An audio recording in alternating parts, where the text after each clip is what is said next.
Olá você telespectadora, olá você telespectador da Cultura Litoral. A partir de agora você acompanha a edição desta quinta-feira do Opinião 2.0, quinta-feira 24 de março. Vamos comentar, analisar as notícias com você nesta quinta-feira, o jornalista e advogado Marcelo Pavão, a advogada Camila Amorim. A gente vai começar comentando uma notícia que nem merece ser comentada como notícia. Uma colisão de duas carretas ontem na pista de descida da Via Anchieta, na altura de Cubatão. Ela bloqueou a estrada, as duas pistas, o acostamento, e por sorte tinha uma via alternativa, a antiga curva, e o fluxo mais lento, mas enquanto eram retiradas as carretas, a estrada não ficou totalmente interrompida, não ficou totalmente asfixiada. Mas o que tem de interessante para a gente comentar aí? Primeiro, que o traçado da Anchieta é de 1930, o projeto, 1940, a construção, tem mais de 80 anos, não é?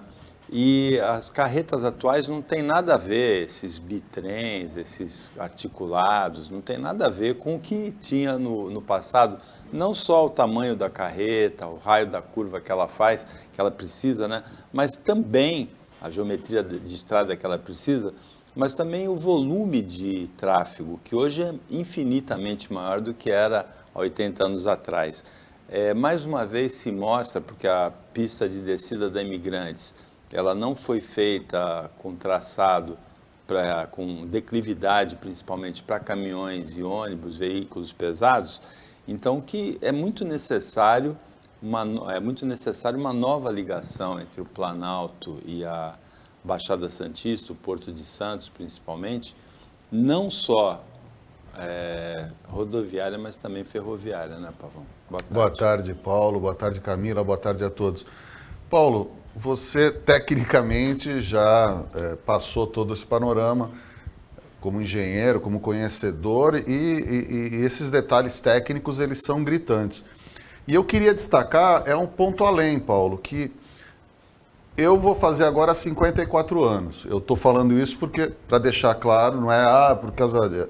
É porque há muito tempo eu não ouço candidatos ao governo do Estado, seja a presidência da República, ao governo do Estado, e notadamente aqui ao nosso governo, eu não vejo ninguém falar de modernização da mobilidade em relação à Baixada Santista. Nós estamos discutindo agora a questão do porto, da desestatização da autoridade portuária, se vai ter túnel, se não vai ter túnel, se vai ter ponte, enfim, qual vai ser a solução. Só que fato é que como você falou, nós temos uma demanda muito maior, caminhões muito maiores com uma pista muito antiga. Então, novamente, nós vamos entrar em período eleitoral e é uma excelente oportunidade para a gente começar a cobrar os candidatos de uma proposta concreta, de um programa concreto a ser executado. Porque não dá mais para a gente ficar sempre aguardando o governo seguinte para um refazimento de uma rodovia do Anchieta, ou a possibilidade de descer caminhão, se é possível, pela Imigrantes. Enfim, é necessário que a gente tenha projetos e que esses projetos sejam cobrados insistentemente para que sejam colocados em prática. Senão nós vamos sempre ficar comemorando a inauguração de maquete e ficar falando dos problemas recorrentes. Como você falou, uma rodovia de 1930 hoje seria praticamente uma obra a ser visitada, né? A arquitetura de 1930 não é mais a arquitetura de hoje. Então, infelizmente, enquanto a gente não acordar para os problemas reais, que são o planejamento e a execução do que for planejado, e que esses políticos que se colocam aí venham para executar, a gente vai, infelizmente, Paulo, ficar falando que acidentes vão continuar acontecendo, caminhões vão continuar quebrando e mais transtorno vai continuar ocorrendo, Paulo. A gente já teve em 2016 um bloqueio também, só que fora da estrada, né?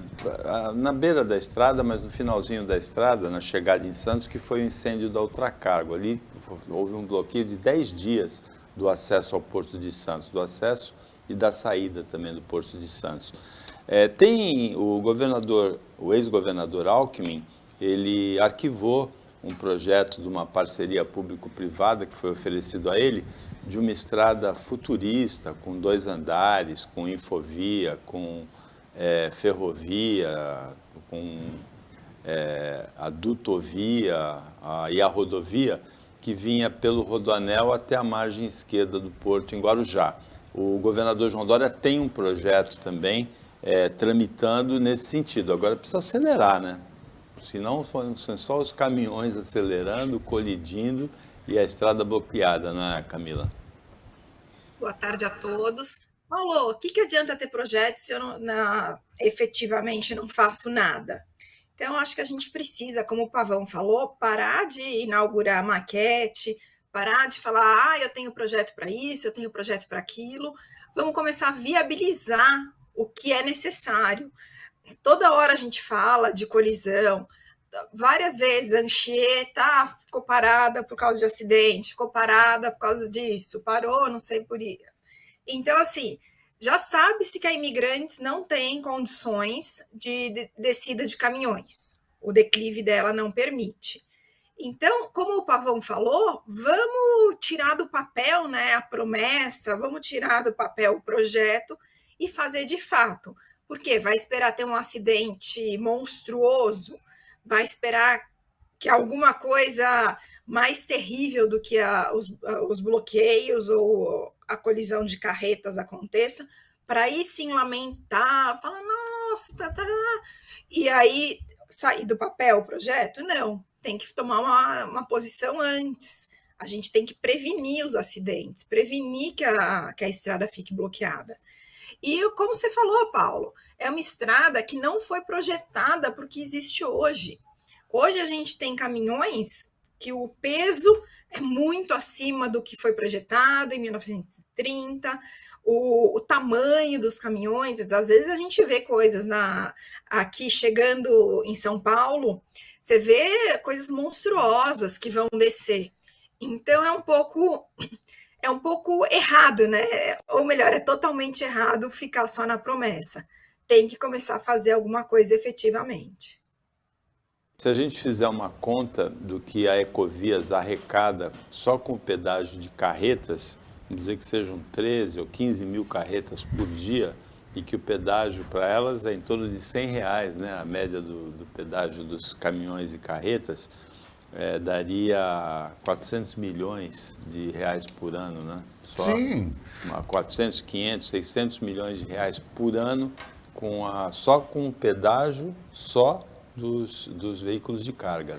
São as famosas contrapartidas, né, Paulo? Quer dizer, quando for Isso fazer... aí bloqueia, inibe vias alternativas. Exato, né? Mas quando vai se fazer uma licitação, quando vai se fazer um pregão público, quando vai se contratar uma empresa nesse sentido, é necessário que se coloque no contrato o rol de contrapartidas que vão ser implementadas na execução exatamente por conta do lucro. É o mesmo que está se fazendo aqui no Porto de Santos e não se sai do ponto morto. Quer dizer, vamos desestatizar a autoridade portuária, vamos botar isso na mão de um particular, tá bom. E o particular vai trazer o quê de volta? E aí parou-se, porque não se chega. Está se falando no túnel? Tá, mas não basta o túnel, nós temos que ver toda a revitalização do porto, nós temos que ver toda a infraestrutura, porque o lucro vai ser imenso. É o que a gente está vendo com a Ecovias. Ou se rediscute o contrato, pode ser que o contrato já não esteja sendo mais válido economicamente para a população. Quem sabe não é hora da gente rever isso. O ex-diretor da Codesp, Frederico Butzinger, ele publicou um artigo no jornal A Tribuna nessa semana, em que ele mostra que o túnel sai de graça para quem ganhar a autoridade portuária no leilão. Então, e ver como é que é. Então, assim, além do túnel, o que nós vamos ter? O que a população vai ter? E vai ter pedágio. E vai ter pedágio, quer dizer, eles vão recuperar tudo e nós vamos ficar... Porque é que nem o Paulo, é a mesma coisa da conta de luz. Quer dizer, por desmandos governamentais, autoriza-se a da compra... Dilma, né? Da Dilma, de todos, né? Mas principalmente da Dilma. Principalmente, a Dilma foi um fracasso retumbante, daquele lá que espero que a gente não tenha nunca mais. Enfim, por total falta de controle, compra-se energia da termoelétrica por um preço absurdo. E o que o contrato prevê? que esse preço vá para a conta de luz. Quer dizer, o político que não faz a sua obrigação não paga. E para ser justos, esse sistema de produção, estímulo à produção de energia elétrica pelas termoelétricas particulares, vem do governo Fernando Henrique Cardoso, depois do apagão do início desse século. Um vídeo mostra o incêndio, que a gente já comentou ontem aqui. O incêndio foi na terça-noite em Praia Grande, assustador. O vídeo mostra cenas de pânico mesmo da população vizinha onde aconteceu, ali no Parque das Américas, né? Vazou aparentemente combustível de um automóvel. Esse automóvel foi incendiado, ele estava perto de um posto de gasolina, que o posto de gasolina ele tem um sistema de contenção de líquidos inflamáveis para que não cheguem na rede de drenagem. Mas o posto tem, mas quem está perto do posto não. Chegou na rede de drenagem, vários bueiros explodiram, 5 carros ao todos explodiram, uma cena assim de cinema em Praia Grande na noite de terça-feira, e um vídeo mostra o susto da população, né, quando isso aí começou. É impressionante mesmo, né, Pavão? Ô Paulo, é quase sei lá, As pessoas correndo. É quase um milagre não ter sido uma tragédia. Não sabe como que as pessoas com medo de entrar no carro, com medo de É quase um pegar milagre. E os policiais ainda estão fazendo investigações. Há uma linha de investigação que parece que não foi só o vazamento, que teria sido uma pessoa colocado esse combustível todo através ali da via de escoamento. Então, porque isso aí esse vídeo já é ele é de câmeras de monitoramento de uma empresa vizinha. Então, há uma suspeita de que não teria sido apenas o vazamento, que teria havido a colaboração de pessoas, no mínimo de uma pessoa, colocando esse combustível. Está sendo averiguado ainda, Paulo. Camila, que susto, hein? Tem nem o que dizer, né? Tem que agora ver quem são os culpados ou se foi uma coisa, um acidente mesmo, porque é uma coisa inadmissível. Imagina o susto. E como o Pavão falou, graças a Deus não foi uma tragédia muito maior uma tragédia maior do que foi, né? Porque de tudo o pior foi o susto. Mas poderia ter incendiado um prédio inteiro, quantas pessoas vivem nessa região. Então, eu acho que até um alerta para ver como que está, ou como deveria estar a contenção dos postos de gasolina. Porque, às vezes, a gente vê muitos outros assuntos e esquece um pouco dessa questão de verificar se ainda está correta, se foi feita. O Corpo de Bombeiros, né, ele faz as vistorias, mas será que não está na hora de modernizar esse sistema? Então, acho que também é um alerta para a gente ver se não está na hora de atualizar o regulamento, atualizar o sistema, porque tudo muda, né? E às vezes a outra forma de contenção hoje evitaria outros acidentes.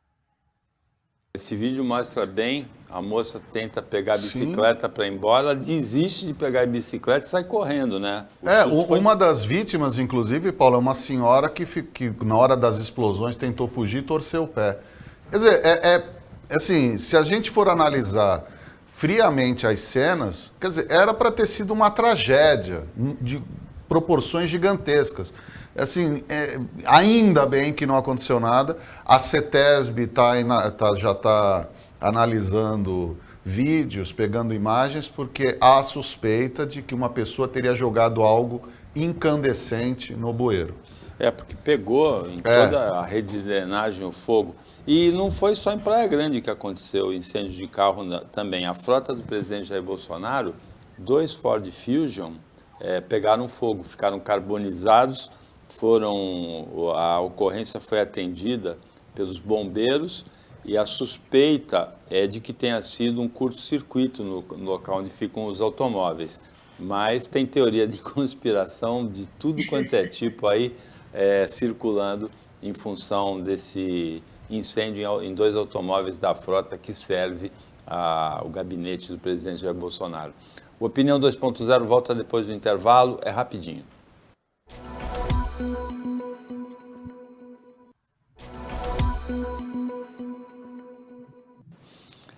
Voltando com a Opinião 2.0, nesta quinta-feira, os advogados Marcelo Pavão e Camila Amorim comentam, analisam as notícias com você.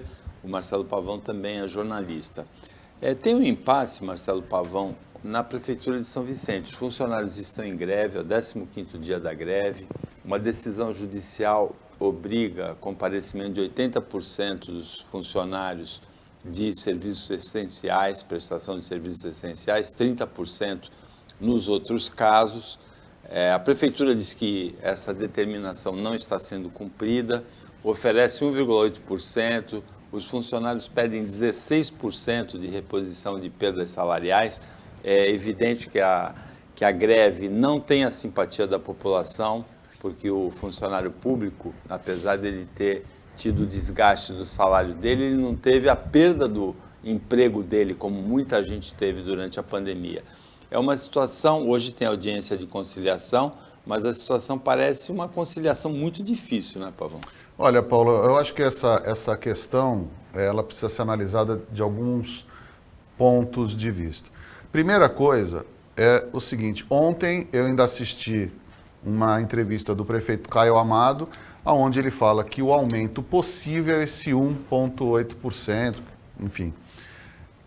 Aí vai a primeira observação, Paulo. Se essa realmente é a realidade da Prefeitura de São Vicente, que se der aumento, não vai se ter dinheiro para pagar outras coisas já em andamento, sinceramente, Paulo, se a verdade está, e não há motivo para a gente discutir se está mentindo ou falando a verdade o prefeito Caio ou qualquer outro gestor, que mostre, faça uma comissão, chame uma comissão do sindicato, dos servidores, com outros órgãos de controle e mostre as contas da prefeitura e fale, olha, nós estamos fazendo o que é possível e vamos trabalhar junto. Agora, não pode a população ficar carente do atendimento público, os servidores ficarem insatisfeitos e os gestores ficarem impossibilitados de fazer qualquer coisa. Há um impasse. Então, assim, a conciliação, Paulo, te respondendo a pergunta, ela tem que ser muito mais ampla. Se realmente os cofres de São Vicente não estão, que a população saiba a realidade da Prefeitura de São Vicente, que os gestores mostrem que efetivamente essa é a realidade. O que fica difícil, Paulo, e aí não é nem uma questão da Prefeitura, é que, paralelo à discussão se tem ou não dinheiro, a Câmara aprova mais um assessor, mais vantagens, e até agora parece que carro com motorista vai ter, sei lá. Não, o carro para o motorista é para a secretária. Para a secretária. Então, educação, onde não tem dinheiro, vamos aumentar a despesa? É esse o paradoxo. Porque ainda que eu concorde com você, e é o meu posicionamento também, de que o servidor público, ele não está errado em buscar os seus reajustes, sua reposição, ele não está errado, é um direito, a lei assegura. Por outro lado, nós vemos uma época de exceção, numa época diferente, uma pandemia.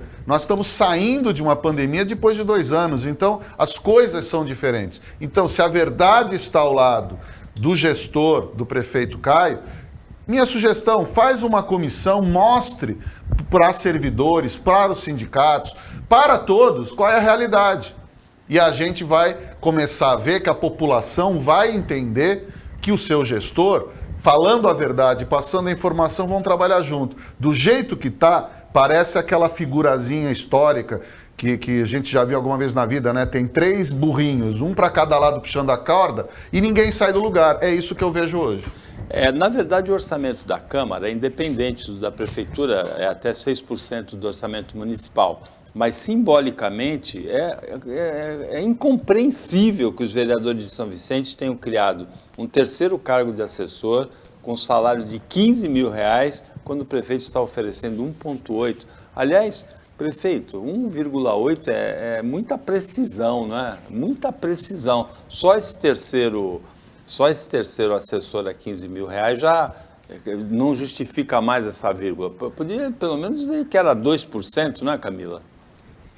Paulo, podia pelo menos chegar ou 1,5 ou 2, né? Essa conta 1,8 é uma conta muito, muito estranha. Mas eu concordo com o que o Pavão estava falando, no sentido de, se não dá, vamos sentar todos à mesa e vamos esclarecer as contas. Já são abertas as contas todas, nós sabemos disso, mas vamos explicar as contas. Nesse ponto é mais fácil uma negociação. Vamos todo mundo sentar à mesa e explicar. O dinheiro X vai para Y, o dinheiro Y vai para não sei o quê, explicar. O duro é que está todo mundo vendo que o dinheiro que poderia ir para os servidores está indo para o assessor, está indo para o carro com motorista. Então, assim, dinheiro tem. Então, a gente parte do princípio que o dinheiro tem. Se está sendo aplicado em outros lugares, é porque o dinheiro existe. Embora nós estejamos falando de dois entes diferentes. Mas o que acontece é, esse dinheiro está sendo mal aplicado, já que estamos com uma situação de greve, servidores, realmente, eles precisam de um aumento, já estão há 15 dias parados. Por que precisa de mais um assessor? Em vez do assessor, vamos dar o aumento para os servidores, que já estão lá, entendeu? Não vamos criar cargos, criar mais benefícios, sabe? A situação já está boa, deixa ali quietinho, já tem muito assessor, já tem muito tudo. Então, vamos dar esse reajuste para quem precisa e para quem é devido nesse momento. Para o Ministério Público é ficar de olho nesses assessores de São Vicente, porque as denúncias de rachadinhas são no Brasil todo, né? E o vereador de São Vicente cria mais um assessor nesse momento de crise. A suspeita fica lançada no ar. Por falar em suspeita, a Procuradoria-Geral da República, o procurador Augusto Aras, pediu ao Supremo Tribunal Federal autorização para investigar a conduta do ministro da Educação, Milton Ribeiro. Nem o Augusto Aras passou o pano para o Milton Ribeiro, deu uma colher de chá para o ministro, não? Paulo, desculpa, mas a orelha de porco, nariz de porco, cheiro de porco, rabo de porco, tem linguiça, tem bacon, vai falar que não é porco? Aquele áudio é ridículo. E o pior, é um modus operandi que está já há muito tempo sendo denunciado. É a mesma coisa que aconteceu no Ministério da Saúde. É a mesma coisa que foi denunciada no Ministério do Meio Ambiente. É a mesma coisa que agora vem na educação. E a gente tem matérias de TV com os próprios acusados falando abertamente, eu faço isso sim. Os prefeitos denunciando. Visitas oficiais fora da agenda, assim, tá tudo provado. Vai dar em alguma coisa? Eu duvido. Sinceramente, eu duvido que vai dar alguma coisa. Vai ser enrolado, daqui a pouco esse Milton Ribeiro está saindo para ser candidato a deputado federal. Isso, minha gente. Ele quer ser eleito deputado federal. E corre o risco das pessoas votarem pela injustiça que está acontecendo com esse cidadão. Então, assim, os próprios religiosos, vários líderes, e aqui a gente precisa fazer uma ressalva. Em todas as religiões existem problemas e em todas as religiões existem pessoas honestas e decentes. E várias lideranças evangélicas, pentecostais, estão se revoltando. Porque isso joga na lama um trabalho, às vezes, de muitos e muitos anos, de você realmente passar a palavra que a religião acredita, de passar os seus dogmas, os seus princípios. Então tem muita gente séria e honesta que está com muita raiva do que está acontecendo. Porque uma coisa é fazer a coisa errada, outro é falar que todo mundo faz. É a mesma coisa que está acontecendo com pessoas de origem russa aqui no Brasil. Tem essa russofobia. Qual é a culpa que essas pessoas têm pela insanidade do Putin? Não tem culpa. Então, assim, é a mesma coisa. Então, a gente precisa apurar essas denúncias que precisam dar em algo. Agora, não é mais possível no ordenamento jurídico, e isso eu falo com muita tristeza, que você ganhe o processo em 5 instâncias e aí chega no final por uma questão política. Vou anular tudo, acabou. Então, assim, isso é muito preocupante, como teve a PEC dos precatórios, quer dizer, a insegurança jurídica é muito grande. E a insegurança jurídica, eu vou além, não é apenas a questão das regras, mas é a questão das nossas instituições não fazerem seu trabalho. Então, o que significa Augusto Aras pedir inquérito? Significa muito pouco, porque depende dele investigar. Então ele pede autorização, volta para ele. Se ele não quiser fazer nada ou nomear uma tartaruga para fazer a investigação, ele nomeia. Agora, a permanência do ministro no cargo, depois desse áudio, ela traduz, assim, Camila, um amortecimento ético muito impressionante do país, porque esse ministro não tem nenhuma condição de continuar no cargo depois desse áudio, né? Pois é, Paulo, mas quantos ministros que não têm condições de estar no cargo que está, nós já tivemos desde o início desse governo Bolsonaro? E pior, o presidente dando colinho, passando a mão na cabeça e falando, não, tá tudo bem, vai ficar tudo bem. Então, acho que assim, é mais uma desse governo que a gente está passando, né? Então, é ruim, a gente fica estranhando, vamos dizer, mas é mais do mesmo, né? A gente já está, infelizmente, acostumado com esse governo tendo pessoas incapazes aonde não devem. Então, assim, nós estamos chocados com o áudio.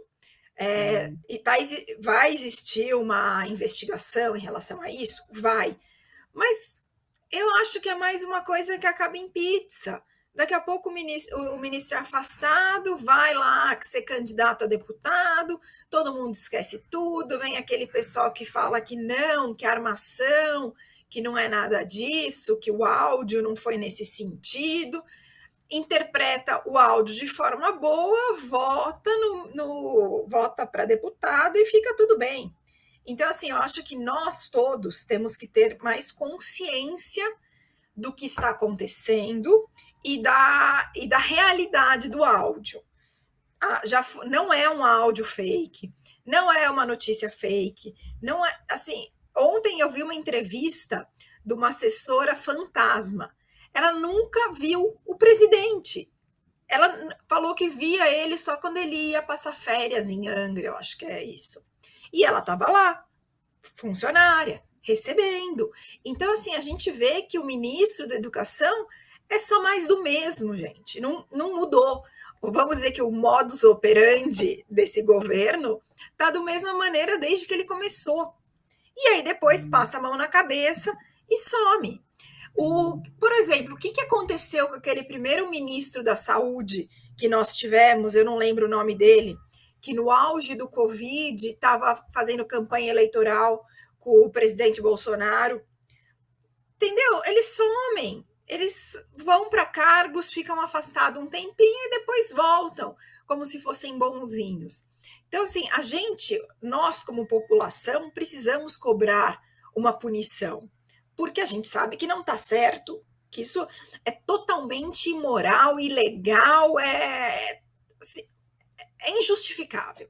Então, está na hora de todos nós nos indignarmos com esse modus operandi desse governo federal, porque está sendo mais do mesmo. O do Ministério da Educação com o Bolsonaro tem a primeira pessoa a ocupar o cargo de ministro foi um colombiano, Ricardo Vélez Rodrigues, que a suspeita é que ele já não tivesse mais condições assim mentais para estar ocupando o cargo. Foi indicação do Olavo de Carvalho. Ele foi retirado, foi colocado Abraham, como ele gosta que fale, Weintraub, que escreveu no Twitter suspensão com C cedilha, confundiu o escritor Kafka com o prato árabe kafta e se meteu numa porção de confusões. O pior momento, se é que a gente pode definir um pior momento, foi quando o presidente Jair Bolsonaro indicou para ministro um professor que tinha o currículo falsificado, Carlos Alberto Decotelli, um absurdo, né? Alguns dias depois ele nem chegou a ser oficializado por conta desse currículo falsificado.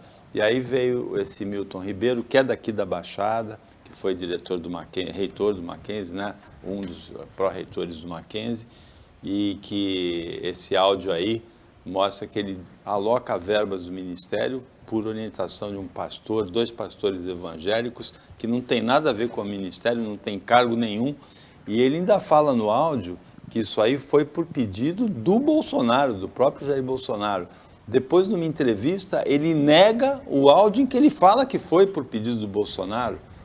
Onde que a gente está? É bom a gente lembrar que o governo Bolsonaro teve um ministro do Meio Ambiente, Ricardo Salles, que um áudio também numa reunião ministerial, ele fala, vamos aproveitar o momento aí da pandemia, que as atenções estão voltadas para a pandemia, no começo da pandemia, para passar a boiada da flexibilização, do relaxamento, do afrouxamento da legislação ambiental.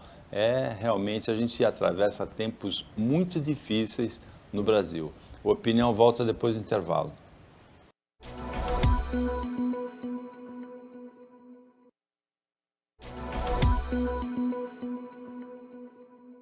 Voltando para o último bloco do Opinião 2.0 desta quinta-feira, Marcelo Pavão e a Camila Morim analisam as notícias com você.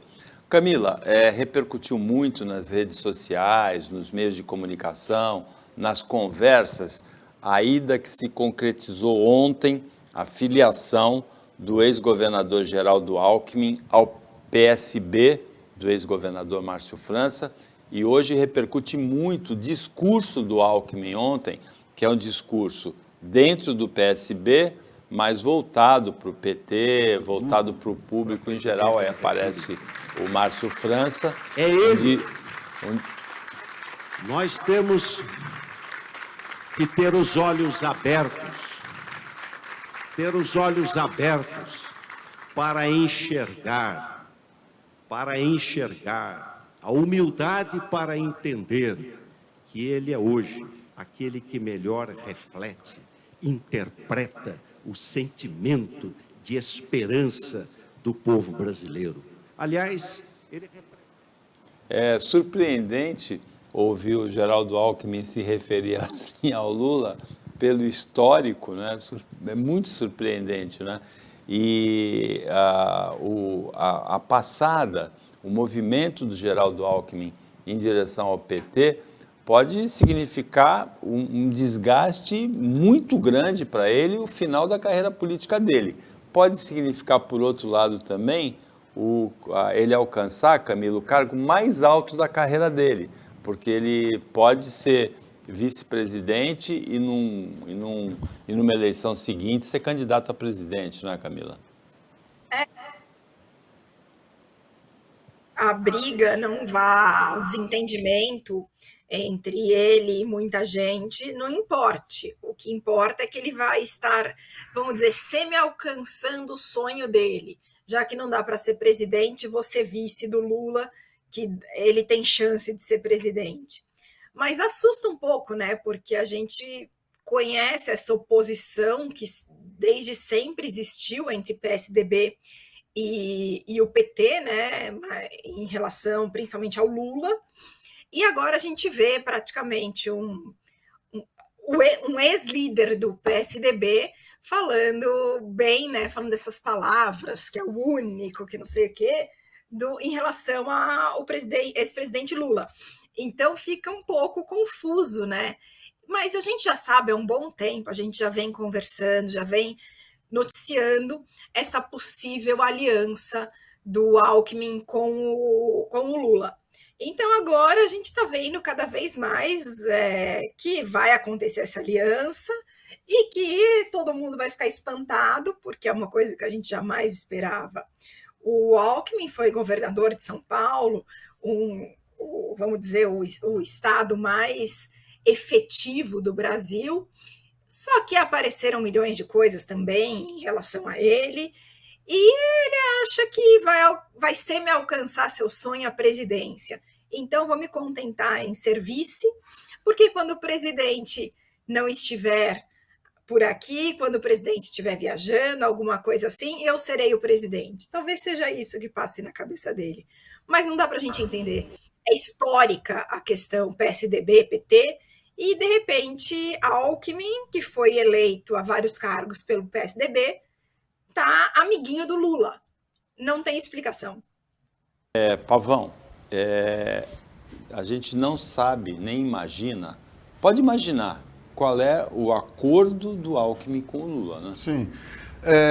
Paulo, eu vou ousar discordar um pouco da Camila, do pensamento da Camila, porque eu tenho uma visão, pode ser utópica, pode ser ingênua, pode ser idealista, mas eu tenho uma visão, e eu sempre gosto de recorrer à história para o exemplo prático. Ver Alckmin e Lula se aliando, realmente a gente começa a pensar se todas aquelas discussões dos últimos 20 anos, aqueles embates que sempre acontecem quando está na eleição presidencial, foi Dilma, Aécio, Lula, o próprio Alckmin, Serra, e a gente vê esses antagonistas. Fato é que a população brasileira tentou mudar em 2018, isso é fato, tentou cortar sua ligação com o sistema histórico, político do brasileiro, que essa era a proposta do Bolsonaro, romper com a velha política, romper com o velho sistema e trazer uma nova era para o Brasil. Infelizmente, não colocou em prática, e digo infelizmente mesmo, e votei no segundo turno no próprio Bolsonaro e me decepcionei. Vejo que nós estamos numa época tal qual estivemos em 85, ao final da ditadura, quando era para ter entrado Tancredo Neves. Mas o exemplo que eu quero trazer é o exemplo de Nelson Mandela e Frederic de Klerk, lá na África do Sul. Um é o que batia, o outro era o que apanhava. Um é o que ficava preso e o outro é o que ficava dando apenas condenações. Os dois líderes dos partidos, tanto do apartheid quanto da libertação africana, chegaram a um determinado momento e falaram assim: ou nós dois sentamos para a gente andar, ou a gente vai continuar se batendo e não vamos sair do lugar. E isso é fato, eu vejo hoje com o Brasil. Se forem pegar nas minhas redes sociais, Marcelo Pavão, eu vociferei contra o PT por anos a fio, das palestras de 400 mil reais, do dinheiro que foi dado, do roubo. E isso eu não tiro, porque efetivamente ocorreu isso. E do outro lado, defendi muito o PSDB contra o PT, aquelas coisas. E nós chegamos no impasse hoje que a gente precisa sair do atoleiro. A gente precisa unir forças. Gostaria eu, como cidadão, que não fosse apenas Alckmin e Lula, que entrassem João Dória, que entrassem Eduardo Leite, que entrasse Gilberto Kassab, que entrasse Simone Tebet, todos numa grande coalizão pela reconstrução do país. Eu acho que eu vou ficar muito feliz enquanto cidadão brasileiro na hora que todas essas linhas políticas abaixarem as armas, pararem de pensar no seu próprio umbigo e fizerem uma grande coalizão pela reconstrução do país. Pode até ser com o Lula. Acredito que hoje ele seja talvez o único que possa unir essas forças, mas precisa, além do ato de humildade em relação ao Alckmin, ele precisa ter um ato de humildade em relação a todas as outras lideranças e ao povo brasileiro. Vamos virar esse disco do sou inocente, do posso ter cometido alguma coisa errada, e vamos construir um futuro. Não podemos ter mais crianças analfabetas formadas no ensino médio. A gente não pode ter mais esses... corrupção ser algo engendrado na população. Então, eu quero acreditar que essa mudança, esse movimento, e espero que outros vão para esse movimento, para a gente reconstruir o país, para a gente voltar a dar risada, para a gente voltar a ser feliz, porque a gente está muito infeliz nesse país. Hoje a situação do eleitor brasileiro, a nossa situação como eleitores é muito triste, porque todo brasileiro que tem mais de 25 anos, 30 anos, assistiu ao assalto aos cofres públicos nas gestões do PT com a aliança com o Centrão.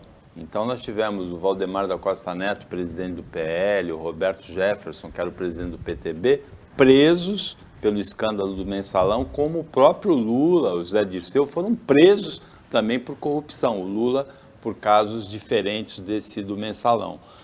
Hoje, qual é a situação? Nós temos o PSDB, que denunciava isso, aliado, o antigo PSDB, representado pelo Alckmin, aliado com o Lula, disputando a eleição, e do outro lado nós temos os cúmplices do PT, o Centrão, aliados com o presidente Jair Bolsonaro para disputar a reeleição. É essa a situação do eleitor brasileiro. Ou ele vota no Alckmin com o Lula, que é o comandante daquela quadrilha, ou ele vota no Bolsonaro com o Centrão, que eram os cúmplices da quadrilha.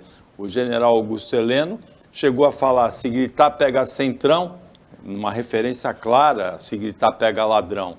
Hoje, o Centrão é o aliado do general Augusto Heleno com o presidente Jair Bolsonaro. Essa é a situação do eleitor brasileiro em relação às urnas de outubro de 2022.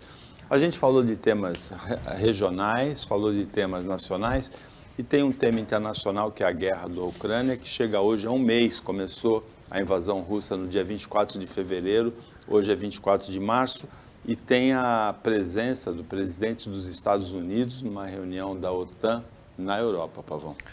Paulo, é um mês, as notícias que chegam da Ucrânia são muito tristes, porque há informações de que os soldados russos estariam até tendo amputação de dedos por causa do frio, porque eles não foram com meias próprias para combate no frio.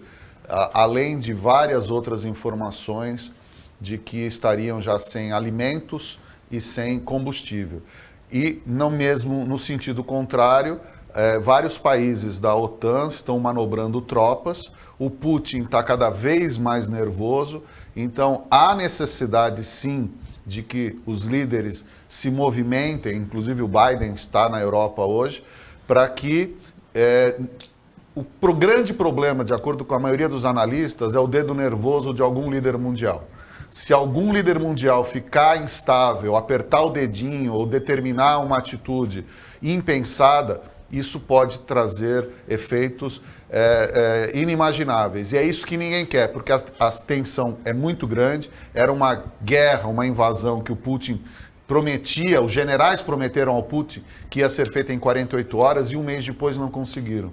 E o Putin sabe que ele não pode simplesmente varrer a Ucrânia do mapa, que isso acabaria com qualquer chance de uma paz ainda que perene. Então a situação é muito séria, Paulo, cada vez mais tensa e que os líderes precisam chegar num consenso rápido, porque o problema, volto a falar, é o dedo nervoso de algum líder, de algum general que fica acuado, Paulo. Tem alguma expectativa positiva para hoje em relação à invasão da Ucrânia, Camila? Adoraríamos que tivesse, né, Paulo? Mas o que a gente está vendo é que o Biden, de fato, não quer se intrometer, a OTAN, por enquanto, está quieta. Quieta no sentido de enviar tropas, porque enviar suprimentos de guerra, vários países estão enviando. O que a gente reza, né, o que a gente espera é que isso acabe logo, porque a gente vê, né, a gente percebe que a população, de modo geral, não tem como, muitos não têm como sair da Ucrânia, e a questão da Ucrânia em si, né, ela está destruída. Não tem mais, não existe mais algumas cidades, foram totalmente bombardeadas. Mas essa resistência que o Pavão falou, né, que achavam que em 48 horas dominavam tudo, e nós estamos com um mês e isso não está acontecendo, está mostrando o quão os ucranianos são fortes e o quão, mesmo não estando organizados para uma guerra, eles conseguiram se organizar rapidamente e estão lutando com o que eles têm. Tem uma cidade próxima, uma cidade litorânea, que eles estão tentando dominar e a cidade não desiste, não se deixa dominar. Propriamente Kiev, a capital, que também está lá firme e forte lutando. Então a gente vê que assim, uma posição de qualquer líder mundial tem que ser uma coisa muito pacífica, porque a Ucrânia já está perdendo praticamente tudo. E os russos não estão nem aí, né? Agora, parece, outros tipos de armas estão sendo usadas e eles estão literalmente atacando civis. E depois diz que não foram eles. Mas é notório, né? Escolas já foram, hospital já foram. Então, agora edifícios, enfim. Não sei se vocês viram aquela escola que eles escreveram no chão que era uma escola que tinha criança e mesmo assim foram atacados. Então, assim, agora a guerra está virando literalmente uma questão de civilidade, vamos dizer assim, de cidadania, porque o Putin está matando civis. Então, a gente passa da esfera vamos dizer, de guerra entre governo e a gente está agora tendo ataque a civis. Então, assim, mesmo os corredores humanitários que foram feitos, salvo engano, são 9, o Putin também não aceita. Ele diz que aceita, mas de repente caiu uma bomba lá, mas não foi culpa dele. Então, tudo isso agora a gente está com todas as características de uma guerra e essa questão do civil, né? Então, ao mesmo tempo que a OTAN precisa tomar uma atitude em relação aos civis, não pode ser uma coisa brusca, como o Pavão falou, porque qualquer dedinho nervoso ali bota mais fogo do que precisa, e podemos até ver a Rússia sendo bombardeada por forças muito maiores que os membros da OTAN possuem. O armamento nuclear russo é o mais poderoso do mundo, depois vem o dos Estados Unidos. Agora, Pavão, o presidente ucraniano, Volodymyr Zelensky, ele falou no Congresso dos Estados Unidos, ele falou no Congresso alemão, ele já falou em vários países por videoconferência, mas não vai falar no Oscar domingo. Havia uma tentativa de uma fala do Zelensky no Oscar. Não, ele ia falar no Oscar, foi pedido para ele falar, só que havia um movimento, só que chegaram à conclusão óbvia de que politizar o prêmio neste nível poderia ser um evento catastrófico. Então, assim, é possível que agradecimentos falem da guerra na Ucrânia, que atores e atrizes ucranianos possam até, por exemplo, pouca gente sabe, mas aquela Mila Kunis, a atriz, ela é ucraniana. Então pode ser que algum artista ucraniano entregue algum prêmio ou fala, mas o presidente eles vetaram e depois até os que queriam o próprio Zelensky lá reconheceram que poderia ser atirar álcool na fogueira. Chegamos ao final do Opinião 2.0 desta quinta-feira, agradecendo ao Marcelo Pavão e a Camila Amorim a participação como analistas, comentaristas, agradecendo a equipe técnica e de jornalismo do Sistema Costa Norte e agradecendo a você que acompanhou a gente mais essa edição. Até amanhã, nesse mesmo horário de 15 para as 2 da tarde, de 00h30 na reapresentação. Lembrando que a partir de segunda-feira o horário volta a ser 15 para 1 e uma ótima quinta-feira para você que você merece.